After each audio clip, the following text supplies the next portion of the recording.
Plato corresponded the three parts of his soul to three classes of citizens in the ideal state.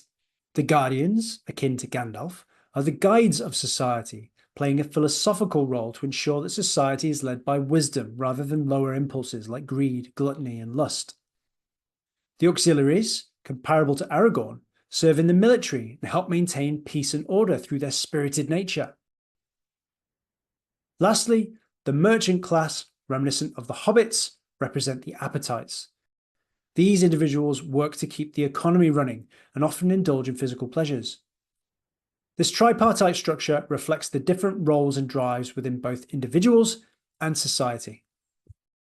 This ideal society, as proposed by Plato, has a lot of similarities to the three medieval estates of the realm: the peasantry, who are the merchants, the nobility, who are the auxiliaries, and the clergy, who are the guardians. As part of my endeavour to understand male development, I've synthesized all of these triads into a model that I call the stages of manhood. The man stage, which we've already talked about, then the patriarch stage, and then finally the elder stage.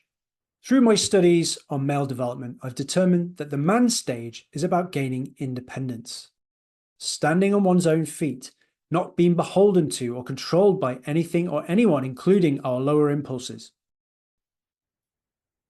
Where this is interesting in relation to Ahriman is that we cannot, in flesh and blood material terms, be fully independent, because Ahriman is the lord of material. We will always be encased in a body. But according to Steiner, we can allow spiritual, albeit Luciferic forces, to play out through us and work in the material world to improve it. In Steiner's worldview, there is a spectrum between materialism and spiritualism, both extremes, both not good. However, they are inevitable. So our work is to balance these two out by playing them off against each other. On the materialist side of the spectrum, we have Ahriman.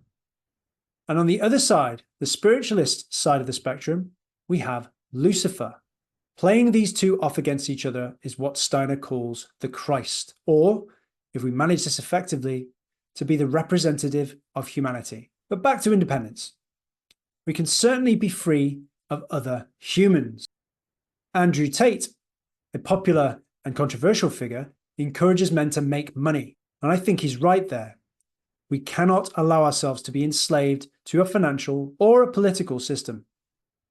However, we mustn't emphasize material wealth too much over spiritual wealth, which is what I believe Andrew Tate is doing, bringing us closer to extreme materialism and the control of Ahriman. This all brings us to the next stage in the stages of manhood, the Patriarch, which is about interdependence. Now, this isn't the idea of the evil patriarchy. That idea is in the culture due partly to feminism, which, far from being about women's equality, seems to have satanic roots. But there are obviously men in positions of power who are corrupted. However, I would say that they have succumbed to Ahriman and are really just underdeveloped men in the man stage. So they give the term patriarch a bad rap. They're kids with power, which is dangerous.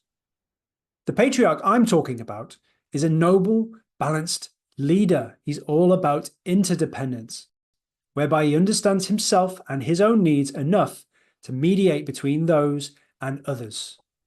The ultimate extent of this looks like leadership of the systems that govern the man-level folks, or the peasantry. This brings us on to the final stage, and where my story began. But when I was in my early 20s, I realized that there were no elders around. I had then, and I still do have, a strong sense that we need more elders to guide us forward. So I determined from that point that that was my life's mission, to become an elder for the younger generations. And hopefully one day I will become one.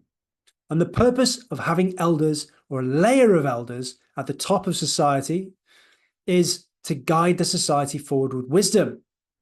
Otherwise, we end up being guided forward by lower impulses, by the desire for material satiation or control and power. That is to say that we need to focus our efforts now on being strong in the man stage and then transitioning effectively to the patriarch stage, so that there is a larger pool of potential candidates for eldership. In so doing, we will be improving the leadership situation in the world, which you may or may not agree with me is not good.